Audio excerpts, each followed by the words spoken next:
छात्र छात्री स्वर दमन विरोध में एरसमा ब्लॉक कांग्रेस तरफ विक्षोभ सहित प्रधानमंत्री कुश पुतलिका दाह करा शनिवार सन्धार एरसमा ब्लॉक कांग्रेस कमिटीर सभापति पिनाकी नारायण दास नेतृत्व में एक कांग्रेस कार्यालय विराट रैली द्वारा शताधिक कर्मी बाहरी एरसमा मुख्य बजार दे एरसमा गांधी छक निकट में प्रधानमंत्री नरेंद्र मोदी कुश पुतलिका दाह करथिले।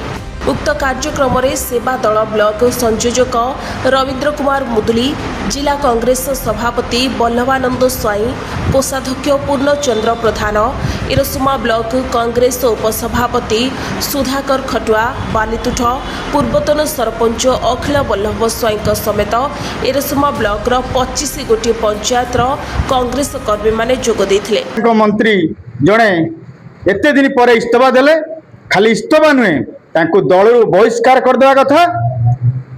तापरे निजे यार गोटे तुरंत गोटे कमिटी गठन करी केमिति आगामी दिन रे ये जो एजुकेशन सिस्टम टा आगामी दिन एमती भूल न हो, 22 जन छात्र जीवन न जाऊ। ओडिशा सरकार आम डबल इंजन सरकार सी जो शिक्षा विभाग में प्रश्न माने बही सब छपे प्रथम रु 10वीं पर्यंत तादर भी भूल आसूची। तेणु एम जो मैंने मूर्ख मैंने शासन कर अण बापुआ पुआ जदि राजा हम से सरकार आसो कौटू ठीक, जो मैंने बापुआ पुआ राजा हेले से राजा ठीक शासन कर। जदि राजार पुआ राजा हेले ठीक हम, जो मैंने कटुआल पुआ राजा हे से शासन ठीक आसपन। तो बर्तमान समस्त जनसाधारण को अनुरोध करा सरकार को तुम 14 मसीह ए पर्यंत देखिल, तेणु हटाइबा दरकार। हटाइले देश ठीक रहा, ब्रिटिश हाथ को पलैज। एरसमारू राकेश सुतान रिपोर्ट, सनस्टार टीवी।